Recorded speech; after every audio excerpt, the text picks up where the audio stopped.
Sekarang kita belajar tentang bahaya PMS, penyakit menular seksual. Secara umum, penyakit menular seksual atau PMS ini adalah infeksi yang ditularkan melalui hubungan seksual, baik vaginal, anal maupun oral. Jadi, apa itu PMS? Menurut WHO, Organisasi Kesehatan Dunia, penyakit menular seksual atau PMS adalah infeksi yang ditularkan dari satu orang ke orang lain melalui kontak seksual. Jadi PMS dapat disebabkan oleh lebih dari 30 jenis bakteri, virus, dan parasit. Beberapa di antaranya termasuk chlamydia, gonore, sifilis, HIV, dan infeksi oleh virus human papillomavirus atau HPV.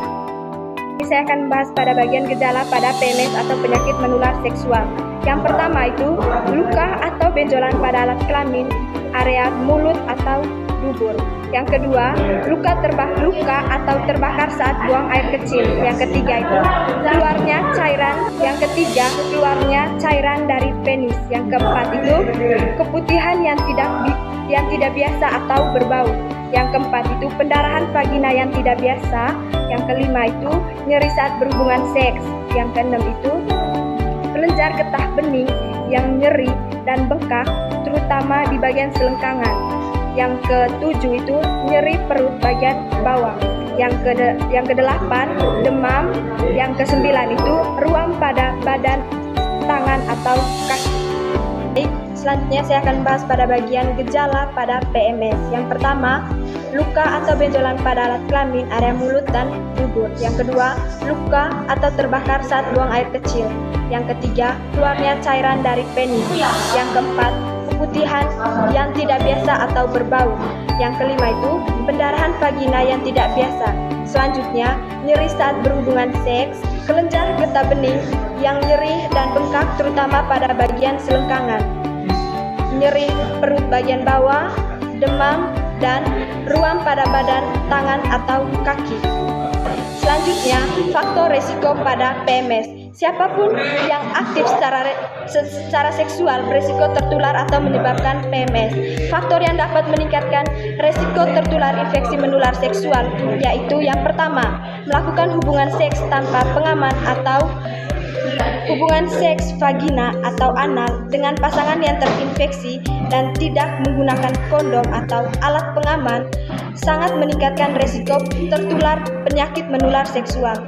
Yang kedua, melakukan hubungan seksual dengan banyak pasangan. Semakin banyak orang yang berhubungan seksual dengan seseorang, semakin besar resikonya. Yang ketiga, memiliki riwayat IMS. Memiliki satu infeksi menular seksual akan memudahkan IMS lain untuk berkembang biak. Yang keempat itu dipaksa melakukan aktivitas seksual. Tenaga kesehatan profesional sesegera mungkin untuk mendapatkan pemeriksaan, perawatan, dan dukungan emosional. Yang berikutnya, penyalahgunaan alkohol atau penggunaan narkoba.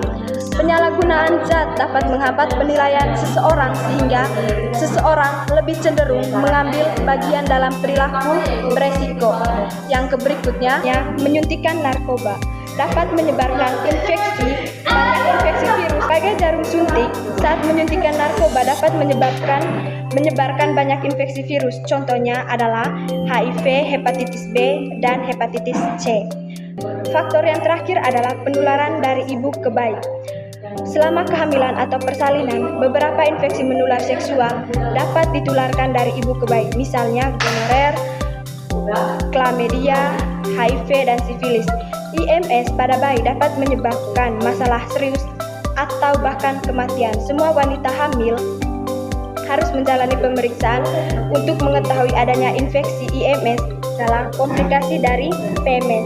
Yang pertama itu nyeri panggul, yang kedua komplikasi kehamilan, yang ketiga peradangan mata, yang keempat itu radang sendi, yang kelima itu penyakit radang panggul. Selanjutnya infertilitas, penyakit jantung, kanker tertentu seperti kanker serviks, dan Setelah mengetahui banyak hal tentang PMS, selanjutnya kita akan membahas satu hal yang paling penting, yaitu langkah pencegahan.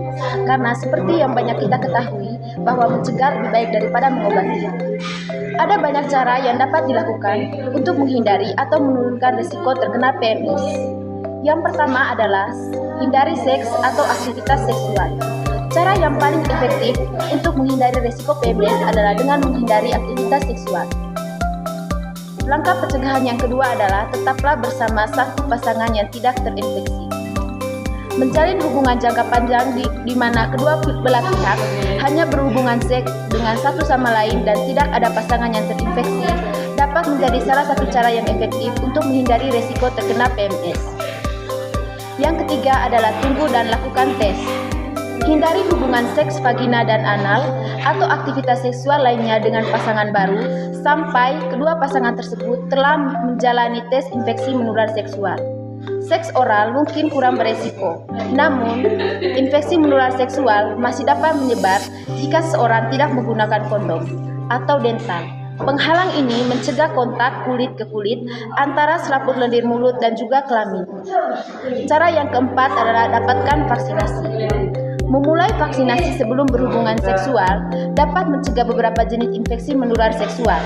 Vaksin yang tersedia untuk mencegah penyakit menular seksual yang disebabkan oleh human papillomavirus, hepatitis A dan juga hepatitis B.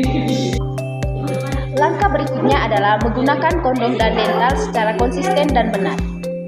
Gunakan kondom latex atau poliuretan atau dental yang baru untuk setiap hubungan seks, baik melalui oral, vagina maupun anal. Jangan pernah menggunakan pelumas berbahan dasar minyak seperti petroleum jelly dengan kondom latex atau dental. Selain itu, jenis penghalang ini memberikan perlindungan yang lebih sedikit terhadap PMS yang melibatkan luka genital yang terbuka, misalnya HPV atau herpes. Bentuk kontrasepsi non-penghalang seperti pil KB atau alat kontrasepsi dalam rahim tidak melindungi diri terhadap infeksi menular seksual. Cara pencegahan yang selanjutnya adalah jangan minum alkohol secara berlebihan atau menggunakan obat-obatan terlarang. Jika seseorang berada di bawah pengaruh zat-zat ini, maka akan cenderung mengalami resiko seksual. Selanjutnya adalah bicaralah dengan pasangan Anda sebelum melakukan hubungan seksual. Berdiskusi dengan pasangan tentang praktik seks yang aman. Pastikan pasangan setuju dengan jelas tentang aktivitas apa yang boleh dan tidak boleh dilakukan. Langkah yang terakhir adalah pikirkan sunat pada pria. Bagi pria, bukti menunjukkan bahwa sunat dapat membantu menurunkan risiko penularan HIV dari wanita pengidap HIV hingga 60%. Sunat pada pria juga dapat membantu mencegah penyebaran HPV genit. Langkah yang selanjutnya adalah komunikasi dengan pasangan. Sebelum melakukan hubungan seksual, berdiskusi dengan pasangan tentang praktik seks yang aman. Pastikan pasangan setuju dengan jelas tentang aktivitas apa yang boleh dan tidak boleh dilakukan. Langkah yang terakhir adalah pikirkan tentang sunat pada pria.